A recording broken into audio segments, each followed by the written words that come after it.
everyone. Hi, Cheryl. How are you doing? It's great to have Good. you at the Game UX Summit. Thank you. Is audio okay? Yes, we hear you perfectly. Nice Oh, background. Love it. thank you. Excellent. Good to hear it. I'm just going to share my screen and we will get right to things and present. It's been a hot second since I presented at a conference, so thank you so much for the opportunity. My And pleasure. And we can see your slides. nope, that's the wrong screen. That's UX, am I right? right. Yep. Always the way. Always the way. All right, here we go. Hi, everybody. My name is Cheryl Platz. I am many things, but today we'll call me adjunct faculty at Carnegie Mellon University for their Masters of Entertainment Industry Management program. And today I'm delighted to be talking to you about the perfect pivot, turning player problems into opportunities. I'm going to be sharing two specific case studies from my past and how they, nope, not timer. We want to start the stopwatch. There we go. And how they can help you turn crisis into improvement. So we're going to talk about the first scenario, which is a live incident, and the second scenario, which is how we managed players' sentiment and turned it into an opportunity to improve our game. Then we'll talk about a couple takeaway tips and talk about how you can learn more. So our first scenario, a live incident. This story is from my time working as director of experience design for Marvel Strike Force. And we're talking about the Orb Redemption feature we launched earlier this year. So how do you turn this Reddit situation, which players are sad that a feature is gone that they relied on, they are frustrated, they're looking at it as a representation of everything that's wrong with you and your company and your game, into this, where, there were quotes on Reddit that I want to have on my tombstone. I'm usually first in line with my torch and pitchfork when they have their usual F-ups, but this is just well done. I'll just put that there. I'll just there were some real gems, and I want to thank the community for their support on this. But it was a huge turnaround. The feature we released was way more successful than we even dreamed, and how do you get there? So I joined Scopely as Director of Experience Design for Marvel Strike Force on March 25th, 2024, the week of their 6th anniversary. So it was a spicy week.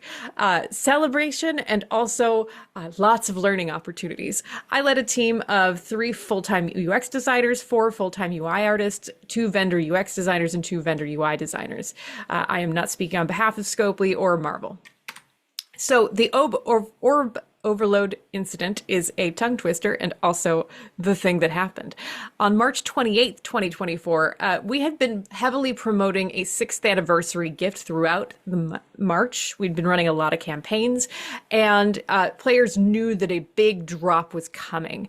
This gift was sent to players on I believe this is a Thursday, and there were several issues that we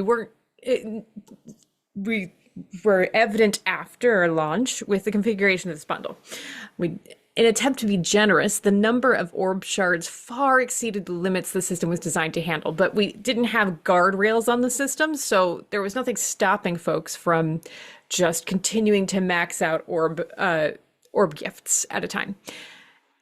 It was a blessing and a curse that this gift actually only included 50% of the intended gift, which meant that yay, things crashed a little bit slower, but it meant that we did need to follow up with the other half of the promised prizes later on.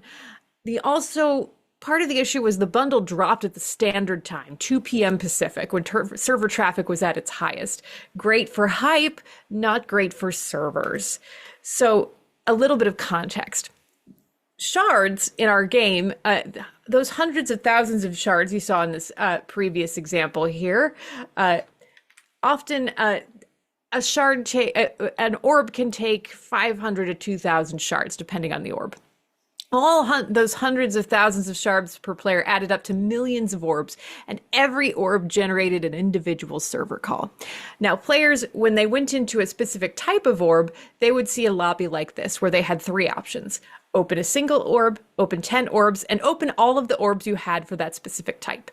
Now, given that our orb economy had become sort of inflated, open all was by far the default, especially in situations like this, where we've dropped just an unimaginable number of orb shards on you. So We imagine tons of players come in. I can't share the specific numbers, but lots of players show up all at once. They try to redeem those orbs, and the servers fell down.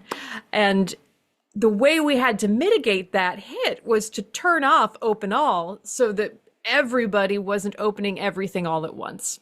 Unfortunately, that feature ended up disabled for months, which, as you might imagine, was pretty impactful to gameplay and our economy, since a lot of our game economy relied on those orb shards as rewards.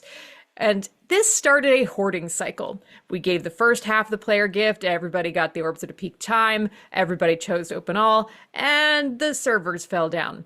We disabled open all. We distributed the second half of the player gift at non-peak hours. Players received the tens and hundreds of orbs per day, which is a thing that keeps happening. And players begin hoarding their orbs because opening by tens is too time consuming. And then every time we try to re-enable open all, the server falls down again. So what can we do? The technical solution was our engineering team had to rewrite the back end, which was not a small fix. It was something we knew we had to do for a long time, long before I showed up on the scene. But, as many of you know, sometimes it takes a major incident to force these things. There were several attempts made to try to turn open all on before we had an infrastructure fix, and May 5th was the last time we tried to flip it on, and we were doing like 3% trials, and there were just clear signals the servers were going to fall down again, so we kept turning it back off, which was very disappointing for players. So as a UX team, when we witnessed this on again, off again, and we saw the player pain, we wanted to look for ways that might be less expensive to solve some of these problems in the interim. If you think about jobs to be done, you think about player scenarios, like how else can we help players who are looking to open multiple orbs at once that maybe isn't open all, or isn't the open all we knew. I, in some free time, did an experience analysis and realized that we could cut 50% of the manual time spent opening in batches of 10 with a simple open 10 more button added to the collection screen that bypassed a return to the lobby and repeated animation. It's not as fast as just opening them all in one go, but 50% is a pretty great time saving. And my UX design lead, Chris Weeks, was also very moved by the player pain, did a parallel data analysis, and found that pro players received hundreds of orbs a day. So that was evidence that this wasn't going to be a one-time problem, and that was sort of an extra weight we could use to justify investment in a new feature work. And he had some theories that maybe we could do delayed opening or off-cycle opening to reduce the hit on the servers. This was enough for us to go to leadership and to engineering and say, hey, we'd like to pitch some additional mitigations to the player pain. No one asked UX to do this. We stepped up and said they had an engineering fix which was going to speed up open all, but we didn't feel it was enough. And now when we brought these solutions to leadership and engineering, you can see I'm being very clear about problem statement, proposed solution, and manually showing kind of like, hey, you went from this many screens to this many screens. And it's important that when we frame proposals in these moments, we frame them as low cost, like tangibly with metrics and showing how we are going to tangibly improve the experience. And a key insight popped up during this exploration, which was that we had multi-use currencies, and the open all interaction was never serving those players terribly well. If you have 1 million gear tier credits, you're probably not going to spend them all in one place if there's 8 ways to spend them. So, this was an opportunity to improve the overall experience with the extra runway from the back end work. In a 30-minute meeting across disciplines, we ruled out some of the ideas like delayed open because they didn't solve the root problems. Fast opening at scale with low server load and opening large batches of arbitrary size without high player or server impact. But we also kind of started talking about that multi-use currency situation. Both sides, once we talked about the why and what we were trying to improve, both sides, engineering and UX, agreed players would not have enough agency without an option to open less than all, but still more than 10. We brainstormed in that meeting and came up with something even better than the first open all proposal, a logarithmic slider that allowed players to select a quantity up to all, regardless of scope. That additional feature was approved, and our design lead, Chris Weeks, and our UI artist, Rodrigo, led a 4-week effort to do design implementation on the agreed upon proposal, which was a logarithmic UI. So if our n is less than 10, we have just like dynamic one-shot open end button. But for n greater than 10, instead of open 10 and open all, we have a single conditional open more button. And based on the side of the orb horde, we had multiple logarithmic snap points placed on the slider, 10, 100, 1,000, 10,000. Suddenly, players had a ton more agency. And it was like an extra click if you wanted to open like 10,000 at once, but there were so many more places where players had control and were losing clicks net. So this is what winning looks like when Reddit is literally describing the value you propose to your team in praise of your release. I weirdly love that you could choose how many you'd like to open. Same, it's extremely important for me when I'm opening the blue ISO orbs that I can specify by ISO trait. You know how it is when good UX is invisible, and you don't often get stuff like this. So it was really, really validating to hear the community specifically calling out the value that hypothesis we had. So we'll talk about some takeaways at the end, but let's move into scenario 2, player sentiment from the summoner name migration on League of Legends. I was the director of user experience for the player platform at Riot Games, and so my team was supporting all of Riot's games. And in 2023, Riot migrated the legacy player names called summoner names in League of Legends to the Riot ID system, which was released in 2020 to support their new games like Valorant and Legends of Runeterra.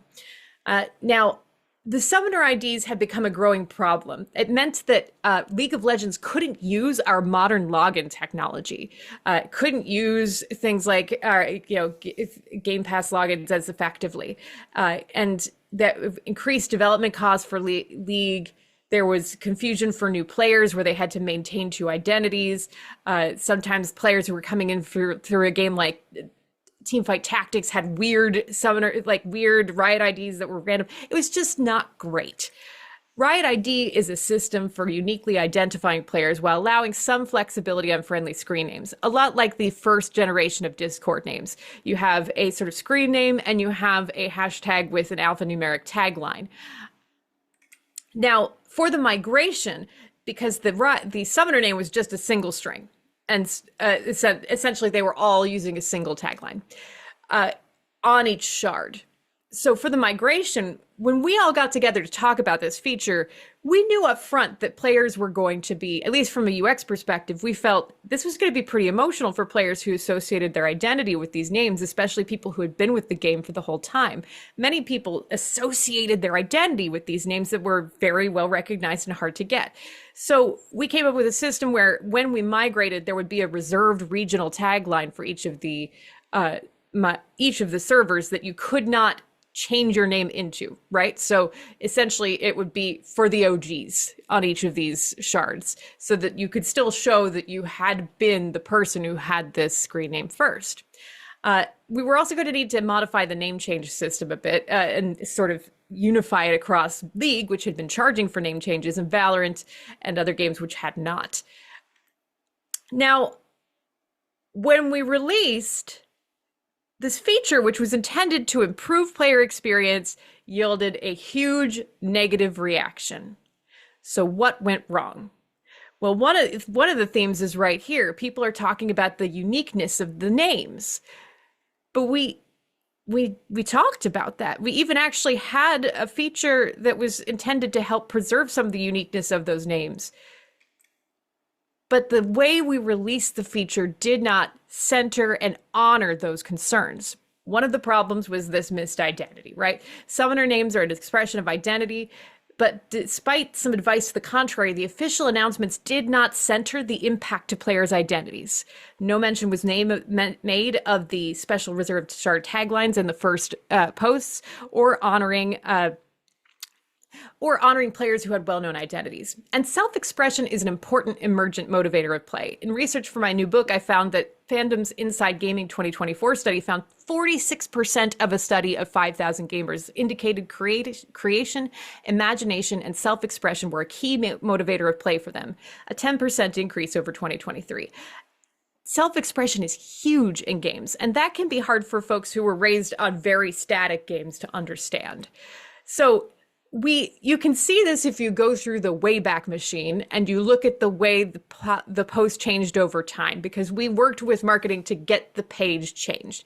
You can see in the image here, what originally shipped was this, my right ID was just a hashtag and numbers, which makes it seem like the tagline is generic. It's not an expression of identity. It's not an extension of the expression of identity. And of course, it's going to make it seem like there's going to be 18 million fakers, faker being a very popular league player and not just a random person. But, so we recommended that they change it to something alphanumeric to indicate that, like, we intended you to use it as part of your expression of identity. And I want to extend kudos to Riot, because you can see in the history here, they were very transparent. This didn't go the way we wanted, but like they noted that, hey, we changed the image in the article to better show what this would look like in action. This page is completely outdated, but it's still out there. And so, that's one of the things I really liked about working at Riot, was the way that they did keep transparency when engaging with the community. It also helps us learn from what happened. So another problem was the economy. Players reacted negatively to paid name changes because games like Valorant had not been charging for those changes. It was seen as a regression to our most devoted players who played multiple Riot games. Endogenous value is the value your game creates for internal concepts. If you establish an item or interaction as free and then charge for it later, you're creating cognitive dissonance that you signaled that thing was not worth anything. And now you've changed that. Gamers are very savvy. They will figure it out. And the last problem was communication. The original article didn't share any why behind this feature change. And we didn't share why when we expanded monetization and restricted self-expression, or at least perceived restricted self-expression, kind of expanded it actually, and devalued previously unique identities. Players are inherently curious. That's what makes them play. Making opaque changes to features without context is often going to frustrate players more than in traditional software development. I know it feels bad to share a lot, but it feels a lot worse to get a response like this. So, we had advised caution. We did see this coming, but there were changes to team leadership that meant that this message was lost. This happens, right? Like, companies are big. It's a good reminder to us that, hey, it can be comfortable to just say oh, marketing's got it. But big companies, things happen, messages change. And we are an important part of ensuring that players experience things players experience things in the most positive way possible. So the response late is better than never. When we saw the backlash, I collaborated with my team members, including Melody Sang, Matt Wees, Jacob Purd, and just a ton of other people. But I wanted to shout out a couple of the people I worked most closely with. Thank you to everyone who worked hard on this. I was just one of many players who worked on this feature over several years. But the response honored player expressions of identity, talking about impersonation concerns. It provided a clear justification for the change outside of monetization. It replaced the monetization element with quicker free changes in framing around why we had intentional friction, which was to avoid abuse, which is common in league in social environments. And this really helped us meet players where they were. So what can we abstract from these learning experiences? It's dangerous to go alone. Take these tips. For live incidents, our first example, chaos is an opportunity. Don't wait for an invitation. If you have to fix a system, figure out what UX improvements can be made while you're in there. Communicate value using clear metrics. The original proposal was a 50% savings in time, and you could show that. We found a previously unidentified scenario like multi-use currencies, and that's a clear, concrete thing we can talk about. We also brought data about player orb usage for highly engaged players to show how impactful this experience was.